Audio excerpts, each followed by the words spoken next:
할렐루야. 예수 닮은 사람들이 많아야 진짜 교회다운 교우죠. 그리스도인이라는 말은 그리스도라는 말 뒤에 IAN이 붙은 거예요. 예수님을 닮은 사람이란 뜻이죠.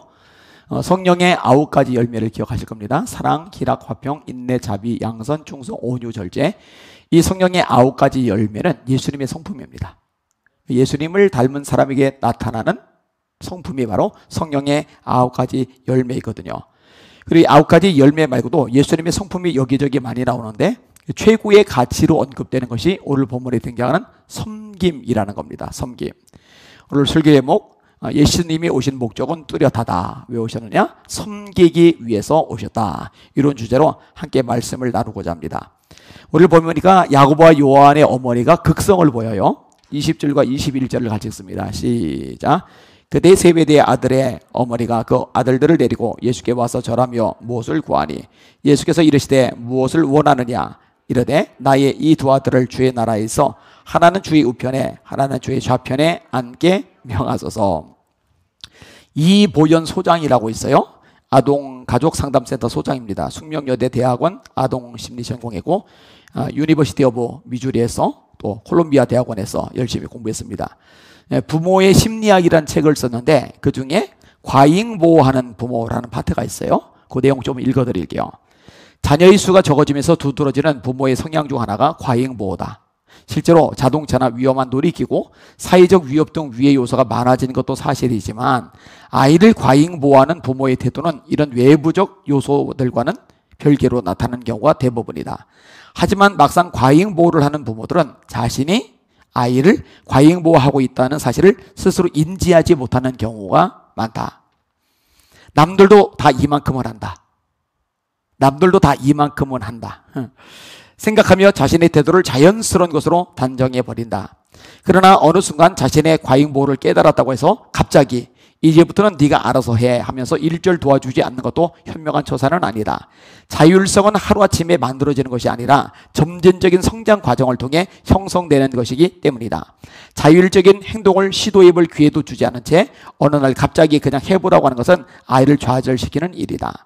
아이를 과잉보호하는 부모들은 대부분 걱정이 많은 사람들이다 보니 아이가 발달 과정에서 자연스럽게 경험하고 도전해 봐야 할 과제들도 못하게 하는 경우가 많다.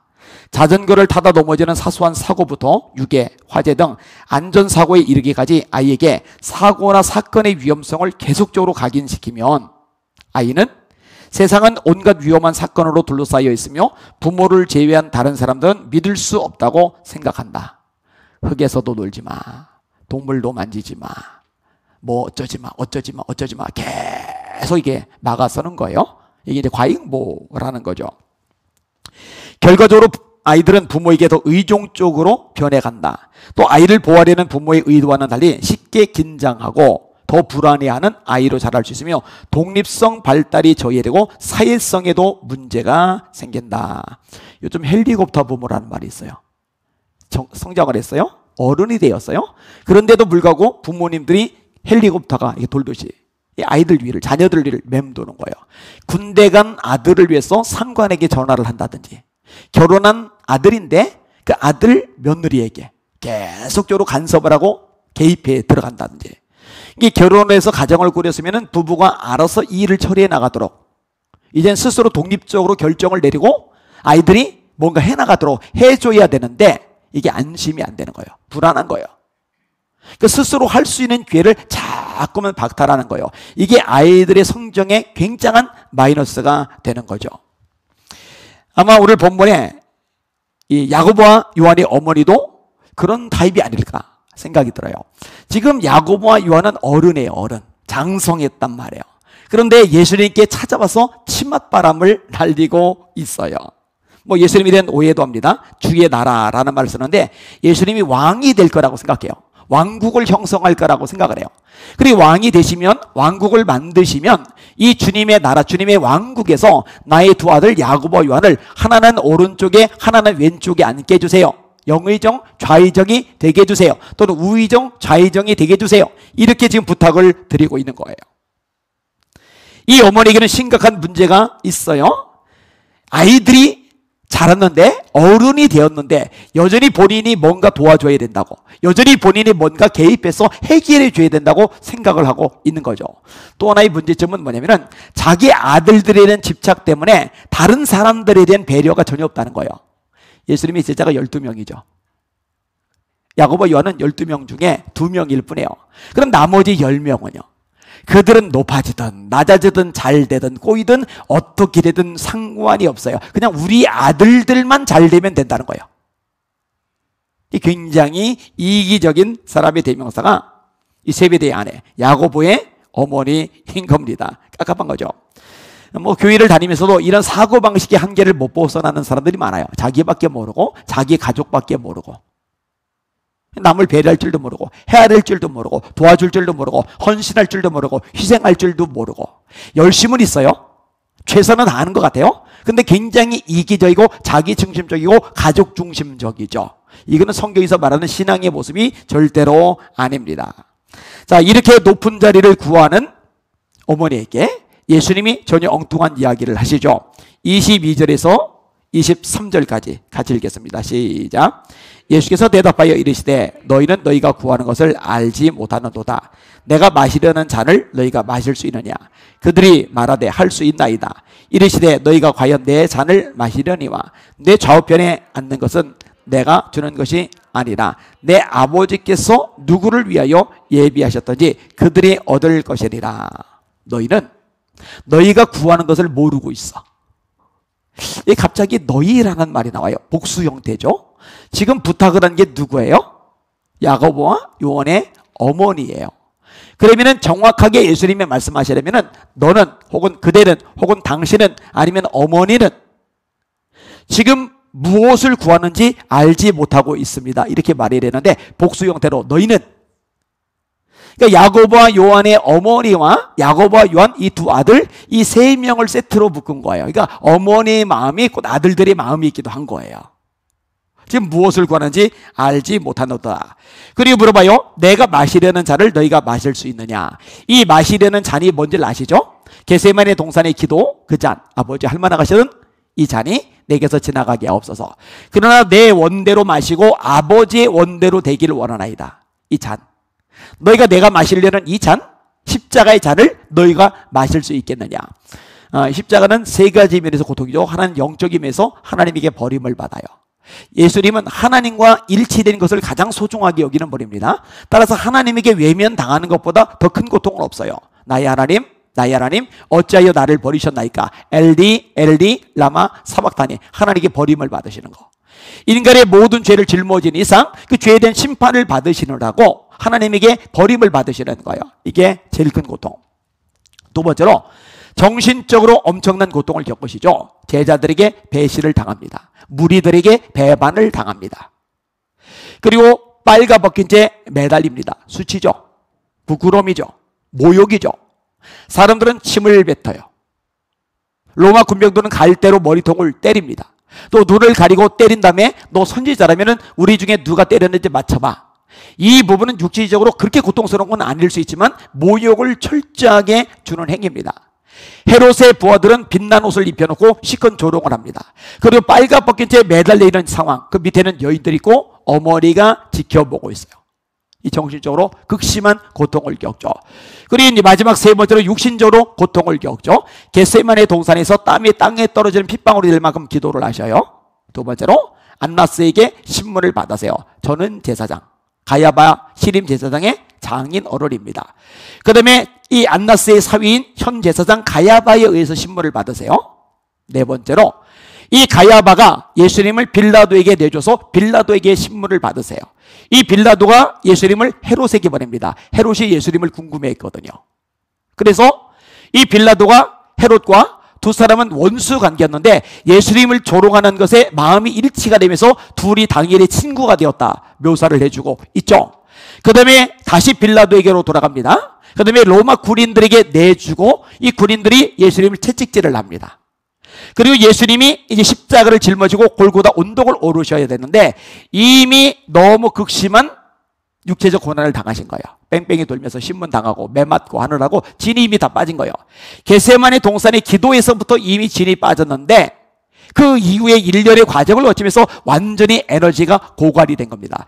잔인한 로마 군인들이 볼 때 인정머리 없이 짊어지고 올라가게 할 만한데 그렇게 진행할 경우 예수님의 몸 상태, 체력 상태가 십자가를 짊어질 여건이 안 되는 게 보이는 거예요. 그러면 처형이 늦어져요. 처형이 늦어지면 본인들이 마무리 지는 시간이 늦어진단 말이에요. 그래서 로마 법에 따라서 누군가 붙들어서 억지로 오리를 가도록, 물건을 지고 가도록 명령할 권한이 로마 군인에게 있거든요. 그래서 예수님이 억지로 오리를 가고자 하는 자에게 심리를 동행하라, 이 말씀을 괜히 하신 게 아니라 그 당시 문화, 그 당시 법 테두리에서 이야기를 끄집어내신 겁니다.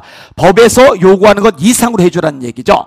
그래서 구레네 사람 시몬이 지나가는 것 붙잡아다가 네가 십자가죠, 느닷없이 벼락을 맞은 거죠. 그래서 십자가를 짊어지고 올라가고 예수님은 맨몸으로 끙끙거리며 올라가신 다음에 못이 바뀌시고 매달리시는 겁니다. 이게 영적으로 이렇게 고난당하시고 정신적으로 고난을 당하시고 육체적으로 고난을 당하셨어요. 이게 십자가의 잔이에요. 너희가 내가 마시는 잔, 이 십자가의 잔을 마실 수 있느냐? 예수님 지금 그걸 물어보고 계시는 거예요. 그랬더니 베드로와 요한이 대답을 해요. 예, 마실 수 있나이다. 사실은 마시는 게 맞아요. 예수님이 우리에게 고난을 먼저 당하는 것을 보여준 것은 우리도 예수님의 고난의 자체를 따라오게 하려 하심이라고 성경은 말씀하고 계시기 때문입니다. 그리고 실제로 기독교의 역사는 이 고난과 수치, 또 조롱과 멸시, 순교, 이 과정을 통해서 하나님의 복음이 땅끝까지 선포되도록 사용된 역사입니다. 순교의 피 위에서 교회가 부흥했고 순교의 피 위에서 하나님의 나라가 확장된 것이 바로 기독교의 역사이기 때문입니다. 1863년 영국 웨일즈 출신의 토마스 선교사가 런던 선교회에서 파송을 나갑니다. 중국 상해에 도착을 했어요. 그런데 아내가 풍토병으로 사망을 당합니다. 얼마나 충격을 심하게 받겠어요? 게다가 선배 선교사 중에 인성이 틀려먹은 사람이 하나 있었는데 너무 괴롭혀요. 아내까지 잃어버린 이 선교사 토마스를 엄청 구박하고 힘들게 하고 지치게 만드는 거예요. 이러던 와중에 산동반도 끝에서 연다이에서 사역하던 윌리엄이 토마스와 함께 사역하자고 초대를 합니다. 거기 갔다가 이 조선 사람을 만나게 돼요. 그리고 세상에 이 조선이라는 나라도 있구나. 근데 이 나라가 복음을 듣지 못한 미개한 땅이구나. 빛이 없는 어둠, 흑암의 땅이구나. 그러면 이 사람들에게도 누군가는 예수님을 전해줘야지. 내가 이들에게 예수님을 전하고 싶은데. 이런 마음이 가득해진 거예요. 1866년 제너럴 쇼모노를 타고서 조선에 들어가게 됩니다. 자신을 이 상선 제너럴 쇼모노의 통역관으로 써달라고 해요.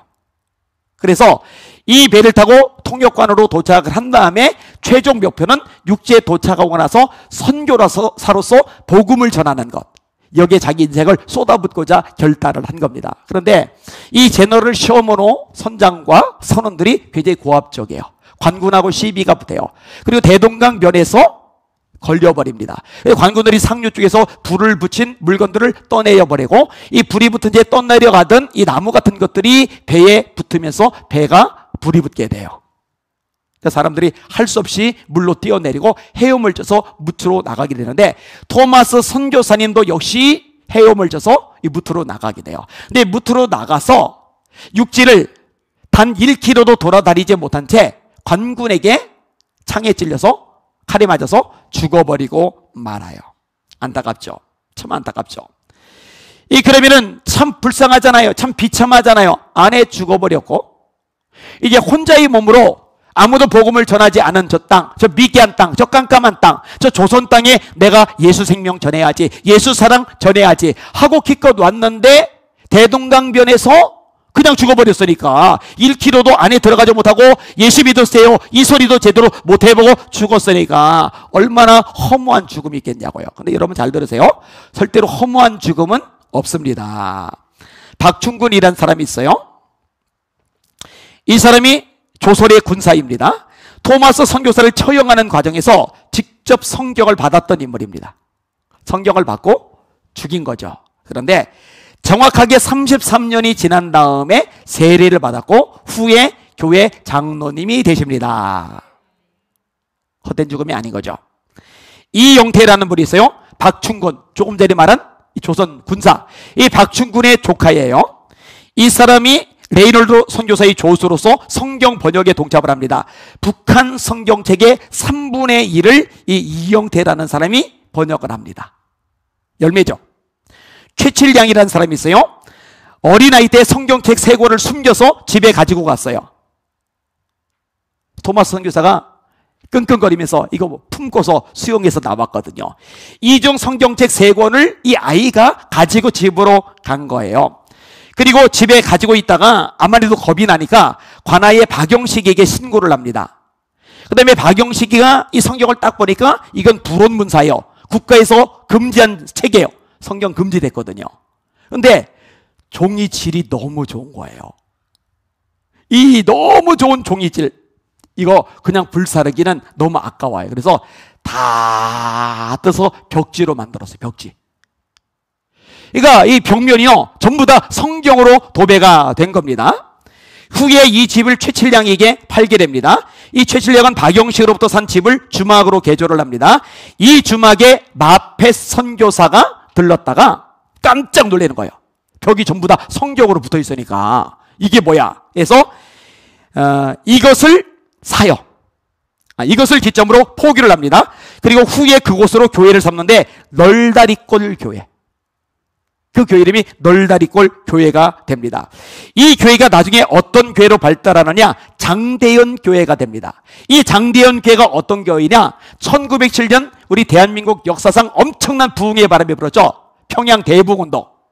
이 대부흥운동이 어디서 시작이 됐습니까? 이 장대현 교회에서 시작이 되었어요. 이거는 우연이 아닙니다. 토마스 선교사님의 흘린 그 피의 대가로 하나님께서 부흥의 역사를 이 땅에 주신 줄 믿으시길 바랍니다.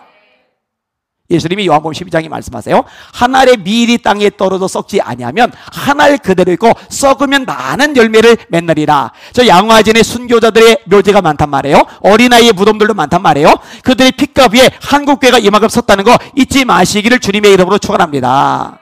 아프가니스탄에 샘물교회 단기 선교팀이 갔죠. 배 목사님 심성민 형제가 탈레반에서 살해를 당했죠. 참 비참하네, 불행하네. 우리나라에서도 막 욕하고, 그때 우리나라 국민들 중에 못된 신보 가진 사람들이 그 탈레반들에게 어떻게 그 보냈는지 이메일을 보내가지고 그 이메일 내용이 그들이 죽임을 당한 기본 동기였다는 거 아셔요? 참 못된 성향이 좀 있어요, 우리나라 사람들한테 이런 거 보면은요, 그죠? 근데 여러분, 거기까지 가가지고 그렇게 비참하게 젊은 목숨을 잃었는데 아깝다, 허무하다, 절대로 그렇지 않습니다. 그 순교의 피가 나중에 9월의 열매로 맺혀질 거 깨달으시길 주님의 이름으로 축원합니다. 창끝이란 영화 알잖아요. 아우카 부족에 갔던 짐 엘리엇을 포함한 젊은이들, 말씀을 제대로 전하지도 못한 채 젊은 나이에 죽임을 당했지만 그 아내가 또다시 그 땅을 찾아갔고 결국 그 부족원들이 복음을 듣고 예수님을 믿게 되고 이 엘리엇 선교사를 죽였던 사람이 주의 종이 되었다는 거. 순교의 피 위에 하나님의 역사가 일어나는 겁니다. 다시 말합니다. 한 알의 밀이 땅에 떨어져 썩지 아니하면 한 알 그대로 있고 썩으면 많은 열매를 맺나니라. 이제 중요한 것은 저와 여러분들의 삶의 태도인데 주님의 잔을 기꺼이 따라 마실 수 있는 저와 여러분들 되시기를 주님의 이름으로 축원합니다. 좋은 것, 편한 것, 안락한 것, 보장된 것, 넉넉한 것, 풍요로운 것, 박수받는 것, 인기 누리는 것, 사람들에 의해서 높여지는 것, 이런 건 좋은데 고난당하고 외롭고 힘들고 지치고 쪼들리고 욕먹고 매맞고 감옥에 갇히고 피를 흘리고 이런 거는 아주 싫어하는, 이거는 그리스도인의 모습이 절대로 아니라고 성경은 명백하게 말씀하고 있거든요. 예수님을 따라가는 사람들은 영광을 얻기 위해서 고난도 받아야 할지니라라고 성경은 분명히 말씀하고 있는데, 사랑하는 여러분들, 그리고 온라인으로 예배드리는 여러분들은 고난의 자체도 기꺼이 따라가실 수 있기를 예수님의 이름으로 축원합니다. 은평제일교회가 지금 어려움을 겪고 있어요. 목사님도 병원에 계시고 사모님은 또 다른 병원에 계시고, 교회는 아까도 통화를 나눴는데 언제 풀릴지를 몰라요.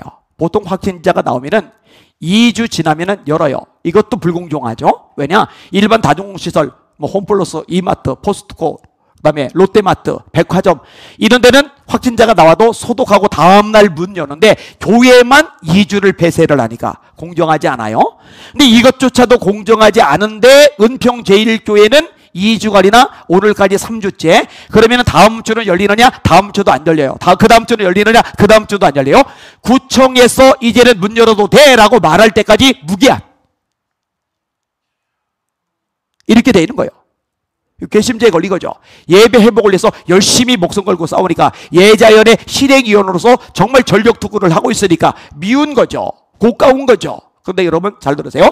이런 고난, 이런 시련, 이런 눈물, 이런 외로움, 이런 힘겨움, 이런 불이익이 절대로 손해가 아니라 주님을 위한 흔적이라는 거 깨닫고 오히려 감사하실 수 있기를 주님의 이름으로 축원합니다. 예수님이 뭐라고 하세요? 의를 위하여 박해를 받은 자는 복이 있나니 천국이 그들의 것입니다. 나를 인하여 너희를 욕하고 핍박하고 모든 거짓으로 너희를 거슬려 온갖 악한 말을 할 때는 기뻐하고 즐거워하라. 하늘에서 너희 상이 크밀이라. 너희 전에 있던 선지자들도 이같이 박해하였느니라. 사도들이 매를 맞았어요. 피투성이가 되었어요. 소독도 못했어요. 끙끙거리면서 앓는 소리하고 나와야 되는데 성경은 말씀합니다. 이 이름, 예수 이름을 위하여 능력받는 자로 합당히 여기심을 기뻐하면서 공의 앞을 떠나니라. 이 시간 예배드리는 여러분들, 온라인 예배자들도 마찬가지입니다. 예수 전하는 것, 전도 때문에, 주님께서 맡기는 사명 감당하는 것 때문에 불이익당하고 욕먹고 힘들고 외로워지고 지치고 손해보고 이런저런 고통과 아픔을 경험하게 되거든요. 하나님의 말씀 그대로 기뻐하실 수 있기를 주의 이름으로 축원합니다. 야, 이거 상급이 지금 무지막지하게 쌓여가는구나. 야, 이거 대박이다, 대박. 진짜 이렇게 축복된 길을 열어주시다니 하면서 감격해 하실 수 있는 저와 여러분들 되시기를 예수님의 이름으로 축원합니다. 자, 야고보와 요한이 마실 수 있습니다. 예수님이 그래, 너희가 과연 내 잔 마실 거야. 근데 진짜로 마셔요. 여러분, 야고보와 요한은 완전히 극과 극의 고난을 당하죠. 야고보는 12사도 중에 제일 처음으로 목숨을 빼앗깁니다. 헤롯에 의해서. 여러분, 베드로는 야고보처럼 잡혀 들어갔어요. 그다음에 헤롯이 야고보를 죽였듯이 야고보를 죽이고 나니까 유대인들이 좋아하거든요. 그럼 베드로도 죽여야지, 더 좋아할 거야 생각했는데 하나님이 천사를 보내서 몰래 끄집어내세요. 그래서 베드로는 나중에 로마까지 가서 복음을 전하게 돼요. 근데 하나님이 야고보는 끄집어내지 않고 그냥 첫 번째 순교의 제물로 받아버리셨어요. 그래서 첫 번째 순교자, 예수님의 잔을 마셔버렸어요. 그러면 요한은 안 죽어요. 가장 늦게까지 살아요. 그런데 낯선 곳에 반모라는 섬에 유배당한 채 그 노년의 나이에 쓸쓸하게 혼자 살죠, 섬에서. 그리고 쓸쓸한 와중에 하나님의 환상을 보게 되죠. 그 환상을 기록한 내용이 요한계시록이죠. 그다음에 요한일서, 요한이서, 요한삼서를 쓰죠. 어쨌든 이 역시 고난의 잔입니다. 이 야고보는 제일 먼저 죽음으로써 이 고난의 잔을 마시고, 요한은 가장 늦게 혼자까지 계시록을 받았으면서 고난의 잔을 마시는데, 결국 예수님이 말씀하신 대로 이들도 그 고난의 잔을 마시게 되는 거죠. 자, 또 살펴볼게요. 자, 이 두 명, 어머니까지 동장이 있잖아요. 이렇게 해서 예수님의 양쪽 자리를 구한다는 소식을 10명의 제자들이 들었어요. 이 10명의 제자들이 아이고 뭐 그렇게 그 자리에 앉겠다고 그래, 니들 앉아라 이러면 좋을 텐데 아니에요. 10제자가 듣고 그 두 형제에 대하여 분이 여기거를. 여러분, 성경에 보면은요, 분노가 다양해요. 모든 분노를 다 나쁘게 말하지는 않아요. 마틴 루터가 종교개혁을 일으켰죠. 1517년에 로마 교황청이 타락했죠. 레오 10세가 성베드로 성당을 짓다가 돈이 딸리니까 면죄부를 대중에게 판매하기 시작을 합니다. 네 부모, 형제, 친구들, 친척들이 여러 불구덩이에서 고생을 하는데 돈만 내. 그럼 헌금이 연복에 떨어지는 순간 불구덩이에서 고생하는 네 부모, 형제, 친구, 친척들이 천국으로 쏙 올라갈 거야. 이 미친 소리를 한 거죠. 가톨릭은 지금도 정신 나간 소리를 합니다. 프란체스코 교황이 타종교에도 구원이 있다고 공식적으로 선언했어요. 이거는 배교입니다. 타종교 구원 없습니다. 구원은 오직 예수 이름에만 있습니다.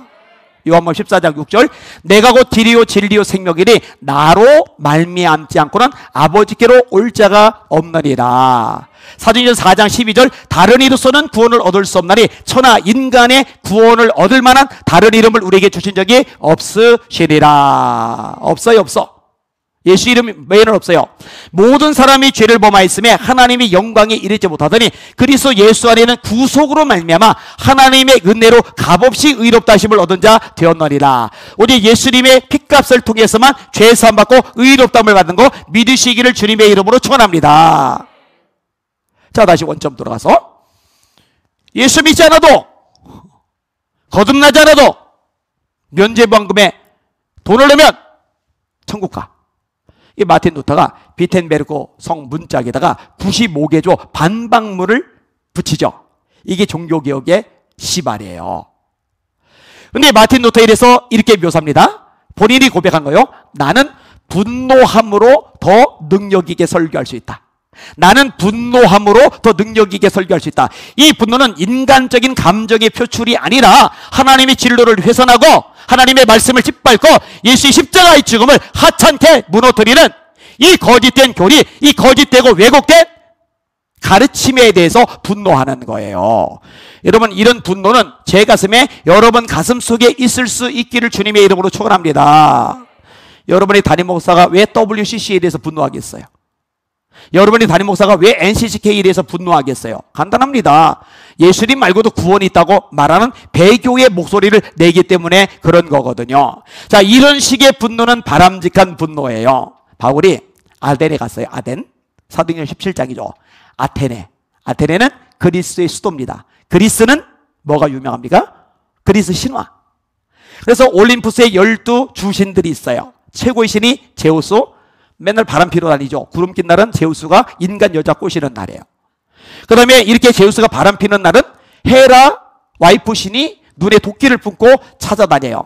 왜 헤라클레우스 이 힘센 장부를 미워했는지 아세요? 제우스가 바람 피어서 태어난 게 헤라클레스거든요. 그거 어떻게 이뻐하겠어요, 그죠? 헤라, 미의 신 아프로디테, 지혜의 신 아테네, 태양의 신 아폴로, 군대의 신 아르스, 대장장이신 에파이토스, 신부라는 신 헤르메스. 이런 올림푸스의 12제신에 뭐 강에는 강의 신, 들에는 들의 신, 곳곳마다 다 있어요. 음부의 신 하데스, 이렇게 바다의 신 포세이돈, 이렇게. 이게 온갖 잡동사니 신들인데 그리스 신화를 읽어봐요. 어떤 신에게 굉장히 잘했는데 어떤 신을 실수로 빼먹었어요. 그럼 이 실수가 삐져요. 이 삐진 신이 벌을 줘요. 그럼 망하는 거예요. 이러다 보니까 혹시 실수로 빼먹었을까봐 아테네 시민들이 뭐라고 신상을 새기느냐? 알지 못하는 신에게. 그게 사도행전 17장에 나와요. 신들마다 다 하는데 혹시 빠뜨렸을까봐 알지 못하는 신에게. 바울 사도가 이 광경을 보고 뭐 하는지 아세요? 분노합니다. 분노해요. 왜? 하나님이 예배 받으셔야죠. 하나님이 찬양 받으셔야죠. 하나님 홀로 경배 받으셔야죠. 근데 하나님의 자리에 사람의 손으로 만드는 물건 따위가, 우상 따위가 예배, 찬양, 경배 받고 있으니까 분노가 일어나는 거예요. 제가 전에 설교하면서 그랬어요. 태국 같은 나라, 캄보디아 같은 나라 가서 거대한 절에 가가지고 불상 앞에 서가지고는 와, 멋있다, 멋있다, 멋있다, 멋있다. 이건 다 바보 천치 같은 기독교인들이라고. 가서 그거 보면은 분노가 일어나야 됩니다. 하나님의 자리에 저 따위가 앉아 있으니까 이 백성들이 구원을 못 받는구나. 가슴앓이를 해야 됩니다. 여러분, 영적인 눈으로 성경적인 시각으로 바라보고 반응하고 감정도 나타낼 수 있는 여러분들 되시기를 주님의 이름으로 축원합니다. 다윗은 아직 어리지만 이 마음속에 하나님을 향한 열정이 있어요. 그러니까 골리앗이 이스라엘 백성들을 조롱할 때 분노가 일어나는 거예요. 사울은 분노도 할 줄 몰라요. 이전엔 분노했거든요. 성령 충만할 때. 그런데 성령 충만함이 떠나가고 악령이 임하니까, 악신이 임하니까 거룩한 분노조차도 없어져 버린 거예요. 장군들도 마찬가지예요. 신하들도 마찬가지예요. 군인들도 마찬가지예요. 다윗 혼자만 씩씩거려요. 저 할례도 받지 못한 놈이 어떻게 하나님의 백성을 조롱해? 하나님의 백성을 조롱하는 거는 하나님을 조롱하는 거거든요. 사도행전 9장에 사울에 대해서 위협과 살기가 등등했다. 예수 자기를 잡아들인다고 다메섹까지 갑니다. 그때 밝은 빛 가운데 예수님이 나타나세요. 사울아, 사울아, 어찌하여 네가 나를 박해하느냐. 이게 9장, 22장, 26장 세 군데서 나와요. 26장에서는 네가 가시채를 뒷발질하기에 고생이다. 가시채를 뒷발질 해봐야 나만 다치죠. 예수님 박해해봐야 본인만 다치는 거죠. 근데 왜 네가 내 백성을 박해하느냐? 네가 왜 내 성도들, 우리 교인들을 박해하느냐? 예수님은 이렇게 말씀하지 않으시고 네가 어찌하여 나를 박해하느냐? 여러분, 예수님은 당신의 백성들을 당신하고 동일시하세요. 주님의 백성들을 박해하는 건 주님을 박해하는 거예요. 주님의 백성들을 조롱하는 것은 주님을 조롱하는 거예요. 따라서 다윗 입장에서 하나님의 백성들을 모욕한다? 이건 하나님을 모욕하는 거예요. 자기가 너무너무 사랑하는 하나님을 모욕하는 골리앗을 보면서 분노할 수밖에 없는 거죠. 마찬가지예요.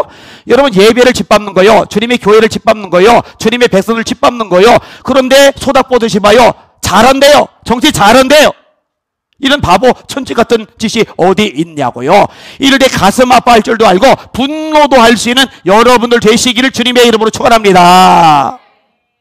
어디 감히 예배를 짓밟냐고요. 있을 수가 없는 거죠. 자, 예수님의 분노도 있고 하나님의 분노도 있고 이렇게 같이 있는 분노들이 있어요. 모든 분노가 나쁜 건 아니에요. 그런데 오늘 본문의 제자들의 분노는요, 분노 중에서도 가장 핫바리, 가장 초라하고 한심한 분노입니다. 이 분노는 어떤 분노냐? 욕심에서 나오는 분노예요. 욕심에서. 야, 예수님 왕 되면, 그리고 왕국 차리면 내가 영의정, 좌의정, 우의정 해야 되는데 내가 저거 자리 차지해야 되는데 욕심이 있단 말이에요. 욕심이 없으면은 에이고 철없네 이러고 넘어갈 텐데 자기도 욕심이 있으니까 분노가 일어나는 거예요. 여러분 가만히 보세요. 교회에서 성질 부리고 분노하는 사람들 가만히 보면은 욕심이 많은 사람들이에요. 욕심이 많은 사람들. 욕심이 없는 사람들은 분노 잘 안 합니다. 사람마다 듣기는 속히 하고 말하기는 더디하며 성내기도 더디하라. 사람의 성내는 것이 하나님의 의를 이루지 못함이니라. 이 말씀 명심 또 명심하시기를 주님의 이름으로 축원합니다. 이 제자들의 분노는 욕심에서 나오고 또 하나 시기에서 나오는 분노입니다. 왜 저놈들이 선수 친 거야? 저 내가 먼저 말했어야 되는데, 내가 먼저 이야기했어야 되는데, 내가 먼저 끄집어냈어야 되는데 왜 저놈들이 게다가 엄마까지 동원해? 안타깝죠. 예수님의 최측근들이 지금 예수님은 십자가를 향해 한 걸음 한 걸음 뚜벅뚜벅 가시는데 글쎄 시기 때문에, 글쎄 욕심 때문에 분노가 막 일어나가지고 씩씩거리면서 막 흥분해가지고 난리를 치고 있는 거예요. 근데 여러분 지금도 제가 볼 때 똑같아요. 이제는 예수님의 재림이 가까운데 주님의 재림을 염두에 둔다면요, 지금 내가 주님 앞에 거룩해지는 게 초점이 되어야 돼요. 예수 닮는 게 초점이 되어야 돼요. 한 사람이라도 구원받아서 예수 믿게 만들려고, 그래서 구원의 열매들과 더불어 예수님 영접하는 거, 여기에 초점이 맞춰져야 돼요. 그런데 뭐 무슨 자리 뭐 어쩌고 저쩌고 이런 것 때문에 욕심, 그리고 이런 것 때문에 시기 질투하고 거기서 분노하고 화내고 싸우고 소송 벌이고, 제가 여러분들보다 조금 더 잘 알거든요. 이런 속사정들에 대해서. 그럼 나는 속상한 거예요. 야, 주님 진짜로 가슴 아프시겠다. 결심하고 또 결심하는 거예요. 아니면 너는 절대로 저런 짓 하지 말자. 저런 짓 하지 말자. 몰라요. 아직은 제가 젊어서 감투 욕심이 없는지 몰라요. 혹시 60 중반쯤 더 먹으라면 욕심이 드륵드륵 붙어가지고 그냥 총회장은 아니와니가 해야 돼. 아니가 안 하면 안 돼. 이럴지도 몰라요. 그죠? 그럼 그때는 여러분들이 저를 바지가랑이 잡고서 목사님 왜 이렇게 변질돼 싸웁니까? 하고 뜯어 말리셔야 돼요. 뜯어 말리셔야 돼요. 본질은, 교회 본질은 영원 구원에 있습니다. 수없이 반복하죠. 따라합시다. 교회는 유람선이 아니다. 구조선이다. 그렇게 되시기를 예수님의 이름으로 축원합니다. 좋은 방법은 있어요. 추대가 되면 돼요. 당신이 해주세요. 앞장서 주세요. 대표가 돼주세요. 그래서 한국교회를 바꾸는데, 개혁하는데, 바로잡는데 중요한 역할을 해주세요. 감사하게도 심화보 목사님이 총회장 되려고 막 끌어들이진 않았어요. 제가 그 과정을 알아요. 주변에서 해주세요. 그리고 된 거예요. 이런 면에서 제가 귀하게 생각하는 부분이 있는 거죠. 조금 다른 차원이 있잖아요. 여러분, 그러면은 저 안희한 목사님 설교를 하는 거 들어보니까 주변에서 막 추대를 받아서 총회장이 되고 싶어 하는구나. 아니요. 그렇게 추대를 받아도 되고 싶은 마음이 없어요. 지금은 없어요. 내가 절대 안 한다 이 얘기는 안 할게요. 왜냐면 지금 절대 안 한다 설교해놓고 이 설교 내용이 유튜브상에 다 돌아다니는데 나중에 그리고 한다 그러면은 이 유튜브 딱 틀어주고서 안 한다고 했지 않느냐 이렇게 하면 이제 골치 아파지니까. 너무 많이 나갔습니다. 여기까지만 하도록 하겠습니다. 자, 그리고 예수님께서 직접적으로 진짜로 하고 싶은 이야기를 끄집어내세요. 자, 25절에서 27절까지 같이 읽습니다. 시작. 예수께서 제자들을 불러다가 이르시되 이방인의 집권자들이 그들을 임의로 주관하고 그 고관들이 그들에게 권세를 부리는 줄을 너희가 알거니와 너희 중에는 그렇지 않아야 하나니 너희 중에 누구든지 크고자 하는 자는 너희를 섬기는 자가 되고 너희 중에 누구든지 으뜸이 되고자 하는 자는 너희의 종이 되어야 하리라. 세상의 모습은 뭐예요? 권력을 가진 사람이, 높은 사람이, 지위가 있는 사람이 갑질을 해요. 예수님도 그걸 아세요. 이방인의 집권자들이 그들을 임의로 주관하고 그 고관들이 그들에게 권세를 부리는 줄을 너희가 알거니와 이렇게 말하는 거예요. 예전에 누군가가 검사 이야기를 하더라고요. 모든 검사가 그렇지는 않겠죠. 그런데 그분이 만났던 검사가 굉장히 거만했던 모양이에요. 고압적이었던 모양이에요. 근데 일반 사람들이 검사 만나면은요 겁을 먹긴 먹는다고 해요. 저는 검사들 많이 만나봤는데 그게 겁이 나지는 않더라고요. 또 경찰 만날 때 경찰 조속금일 때 이럴 때도 역시 마찬가지죠. 저도 이제 경찰서 들락달락 최근에 됐고 예전에도 여러 차례 다닌 적이 있어요. 또 안티기독교 상대할 때 사이버 수사대 팀장을 만났어요. 그런데 이 팀장이 굉장히 매너 있게 하더라고요. 안 목사님, 목사인 건 아니까 안 목사님 매번 경찰서까지 오셔서 조속금이라고 고생하시지 마시고 이메일로 자료만 보내주시면 저희들이 알아서 잘 처리해 드리겠습니다. 그래서 고마운 마음이 들었어요. 이메일로만 보냈어요. 근데 그 팀장이 그렇게 친절했던 이유가 세 가지가 있어요. 첫째는 충신교회 교인이더라고요. 그러니까 목사를 대접할 줄 아는 거죠. 둘째는 원래 성품이 좋은 것 같아요. 인상 자체가 괜찮아요. 셋째는 이분이 사이버 수사대 대원인데 제가 사이버 수사대 전국 수사대의 총대빵 사이버 수사대 대장 전체 대빵 이 전체 대빵하고 제가 친해요. 그 당시에.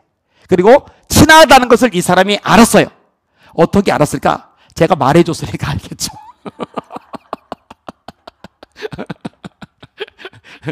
교회 교인인데다가 성품도 좋아 보이는 데다가 근데 제일 중요한 건 이 세 번째 항목이었던 것 같아요. 전체 제일 높은 대빵이 저하고 친분이 있다고 그러니까 어쨌든 제가 고생 안 하고 조서를 꾸몄고 그리고 검사에게로 넘어갔고 재판장 판사에게 넘어갔고 그 다음에 6번 결판이 나왔는데 6번 전부 다 제가 승소를 했어요. 이때 변호사로 움직여줬던 사람이 고영일 변호사입니다. 어쨌든 이랬던 경험들이 있어요. 근데 아무튼 쉽지는 않아요. 제가 한 번은 좀 불미스러운 일도 유치장에 갇힌 적이 있어요. 요즘 얘기하기 창피한데 아내하고 차를 타고 가는데 술 친 사람이 앞을 가로막고 안 비키는 거예요. 그래서 비키세요 하고 살짝 이렇게 하면 빵 하잖아요. 이렇게 말고 이렇게 하면 빵 하잖아요. 그래서 이 사람이 술 취했는데 다리가 어떻게 올라가는지 다리를 쫙 올리더니 본네트를 꽉 찍어버린 거예요. 그러면은 아무리 본네트가 찌그러져서도 그렇지 목사잖아요. 그래, 난 목사다 하고 점잖게 타일러야 되는데 찌그러지는 걸 보는 순간 뛰쳐나가서 한 대 때렸잖아요.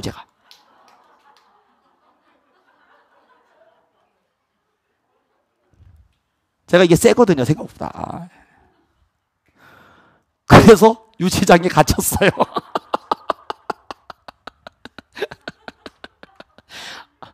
제가 밤새도록 유치장에 갇혀있는 동안에 아내는 집에 못 가고 그때 차 안에서 잤죠.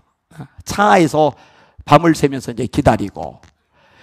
그런데 그 안에서 우리가 술집 가드들 있잖아요. 종업원들 있잖아요. 이 사람들 뭐 위압적이잖아요. 그런데 이 위압적인 사람들이 경찰서 유치장 안에 들어가면은요 고양이 앞에 쥐처럼요 살살살살 겁니다. 예 이러더니요 걸레주세요 그러더니 경찰서 청소를 다 하고요 한 명은 술이 약간 취했는지 몰라요 막 소리 지르는데 형사 2명이 들어가더니 그냥 밟아버리더라고요.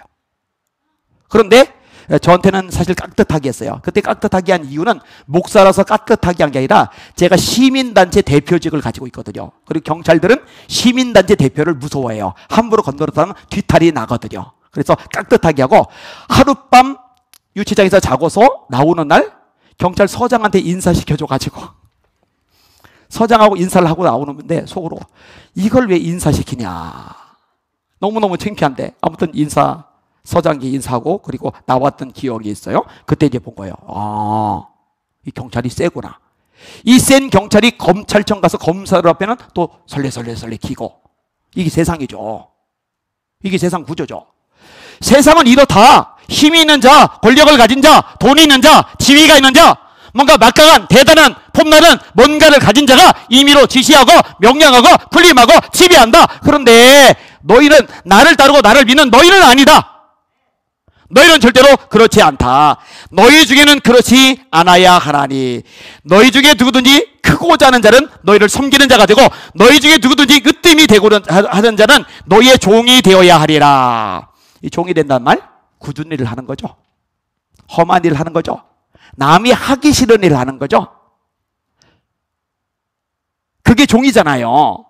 너희들은 달라. 세상 사람과 달라. 아무리 배경이 있어도, 아무리 돈이 있어도, 아무리 권력이 있어도, 아무리 지위, 배경, 백그라운드가 대단해도 너희는 세상 사람들처럼 군림하려고 하지 말고 종이 되어야 돼. 그게 진짜 나를 따르는 사람의 모습이야. 이 말씀을 듣는 여러분들은 여러분의 위치가 아무리 좋더라도 여러분만 못한 사람들이 있는 것처럼 보인다 하더라도 그들을 주님을 대하듯이 대할 수 있는 주님의 종들 되시기를 예수님의 이름으로 축원합니다. 사실 예수 믿는 사람들만 이렇게 살아도 많은 게 달라질 거예요. 여러분, 어둠과 빛은 달라요. 빛은 어둠 속에서 진가를 더 드러내요. 지금 세상은요 완전히 갑질 문화가 보편화된 세상입니다. 아파트 평수 따라 사람 차별하는데 이게 아이들에게까지 내려와서 어린 아이들이, 그 초등학생들이 이 아파트 평수 따라 친구를 왕따시킨다니까요. 아파트 경비들이 작은 아파트 사는 아이들이 좀 더 평수 큰 아파트 놀이터에 못 들어오게 철문을 막아놓는다니까요. 사람 신문을 한다니까요. 검색을 한다니까요. 너 여기 이 동네 아이, 이 동 아이 아니잖아. 이런다니까요. 이게 뭔 망조예요. 이건 나다가 미쳐 돌아가는 거예요. 그런데 예수 믿는 사람이 얼마나 많아요. 예수 믿는 사람들만이라도 이렇게 하지 않고 모든 사람을 하나님의 형상과 모양대로 지음받은 존귀한 백성들로 알고 가치 있게 여기고 주님의 사랑, 주님의 자비, 주님의 긍휼, 주님의 마음, 주님의 심장 가지고 다가가고 따뜻하게 대할 수 있다면 얼마나 많은 게 달라질까. 어둠 속에서 빛이 드러나듯이 이 갑질하는 문화가 판치는 세상에서 기독교인들의 모습이 찬란하게 드러날 텐데 사실은 기독교인들도 똑같은 경우가 없지 않아 있거든요. 아니, 많거든요. 여러분, 이 말씀 듣는 여러분들은 절대로 그러지 맙시다. 절대로 그러면 안 됩니다.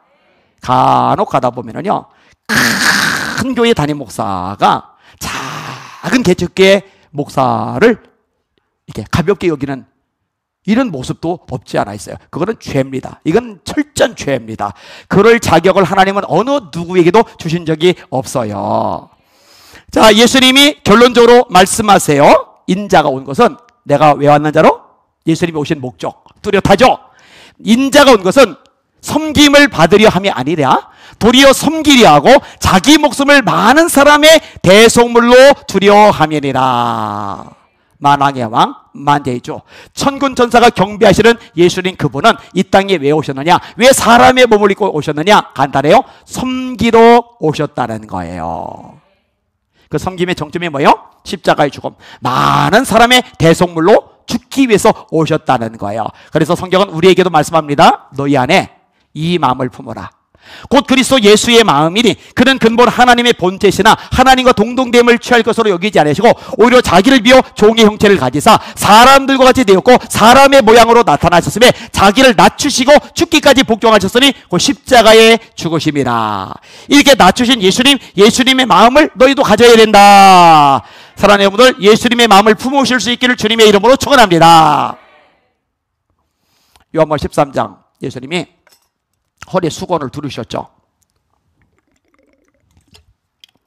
대야에다가 물을 담으신 다음에 한 명씩 와라 그러더니 발을 씻기세요. 베드로가 또 튀죠. 제 발은 못 씻깁니다. 내가 네 발을 씻기지 않으면 너랑 나랑 상관없는데 베드로가 그러면 목욕시켜주세요. 보통 사람들은 그렇게 말 안 합니다. 어떻게 목욕시켜달라고 다 큰 성인이. 베드로니까 그런 요구를 하는 거예요. 목욕시켜주세요. 그랬더니 이미 목욕한 자는 발밖에 씻을 것이 없다. 이 12명 다 씻겼어요. 이 베드로 때문에 꼭 이게 시간이 더 늘어나는 거예요, 이게. 자, 그 다음에 예수님이 말씀하세요. 너희가 나를 주 또는 선생이라니 너희 말이 옳도다. 내가 주 또한 선생이 되어 너희 발을 씻겼으니 너희도 서로 발을 씻기는 것이 마땅하니라. 내가 너희에게 행한 것 같이 너희도 행하게 하려 하여 너희에게 본을 보였노라. 팔레스틴은 건조합니다. 먼지가 많아요. 지금처럼 양말 안 신어요. 구두 같은 거, 운동화 같은 거 안 해요. 맨발에 먼지 나는 길바닥을 슬리퍼 같은 거 신고 돌아다녀요. 그럼 발이 뿌옇게 아주 더럽게 그렇게 된단 말이에요. 그러면 아이고 이 더러운 발, 아이고 이거 냄새 나는 발, 이게 아니라 섬기는 자는 그렇게 하는 게 아니에요. 그게 아니라 냄새가 나기 때문에, 더럽기 때문에 내가 허리를 숙이고 내가 물을 묻히고 내가 수건을 두르고 내가 찬물에 손을 담가서 그 발을 닦아주는 거예요. 이게 섬기는 거예요. 내가 주 또한 선생이 되어 너희 발을 씻겼으니 너희도 서로 발을 씻기는 것이 마땅하니라. 자, 교회 성도 중에 누군가가 냄새가 나요, 허물이 있어요, 지저분해요, 더러워요, 문제가 분명히 보여. 틀린 게 아니에요. 틀렸어요. 맞아요. 그런데 그러면은 그걸 보고 왜 이 모양이야? 발 닦고 와. 이게 아니라 내 허리를 숙여서 내 손에 물을 적셔서 그 사람을 씻어주는 거. 이게 예수님의 모습이고 우리는 그 모습을 닮아가야 된다는 거예요. 우리도 그렇게 해야 되기 때문에 예수님이 본을 보여주셨다는 거예요. 그걸 뭐라고 한다고요? 섬김이라고 하는 거예요. 그러니까 진짜 예수 잘 믿는 사람은요, 폼 잡는 사람이 아니고 잘 섬기는 사람이에요. 진짜 예수 잘 믿는 사람은요, 고압적이고 교회에서 영향력 있는 장로님, 권사님, 집사님 소리 듣는 게 아니고요, 다른 사람들을 잘 섬겨주는 사람이 진짜 주님 보시기에 멋진 사람, 성숙한 사람, 예수 닮은 사람이라는 거 잊지 마시기를 주님의 이름으로 축원합니다. 지금 은평제일교회 성도님들이 얼마나 가슴앓이를 하겠어요? 아까 한 성도 은평제일교회에서 두 분이 예배를 드려요. 거기서 예배를 못 드리니까 여기 와서 예배 드리는데 두 분 다 장애를 가지고 계세요. 한 분은 휠체어를 타셨고 한 분은 다른 쪽에 장애가 있으세요. 근데 휠체어를 타신 분이 심한보 목사님 얘기를 끄집어내는데 우리 목사님 하면서 막 울어요. 오늘 내 마음이 얼마나 짠한지. 그래서 그랬어요. 그렇죠 성도님, 내 마음도 이렇게 아픈데 같은 교회 성도님 마음은 얼마나 아프겠어요. 얼마나 아프겠어요. 여러분, 이럴 때 우리가 그 교회 목사님을 위해서, 사모님을 위해서, 또 성도를 위해서 눈물로 간절하게 기도를 해주는 거, 이것도 섬김입니다. 이런 섬김이 있기를 주의 이름으로 축원합니다. 그 다음에 이 방송을 듣는 은평제일교회 성도님들, 이럴 때 주변의 성도들 서로 살펴보면서 누가 외롭지 않은가, 누가 힘들지 않은가, 누가 좀 돌봄에서 벗어나지 않았는가, 누가 좀 경제적으로 쪼들리지 않은가, 누가 지금 육신의 고통 때문에 힘겨우지 않은가 좀 살펴보시면서 우리 목사님이 지금 아파서 누워 계시는 동안에 우리들이 이렇게 어렵고 힘든 사람을 예수님 닮아서 섬기자 하고 잘 섬기고 이게 자리를 잡아버린다면은 지금의 고난, 시련, 아픔, 어려움, 힘겨움이 진짜 큰 복으로 변화되리라고 확신합니다. 말씀하잖아요. 우리가 알거니와 하나님을 사랑하는 자, 곧 그 뜻대로 부르심을 입은 자들에게는 모든 것이 합력하여 선을 이루느니라. 아멘.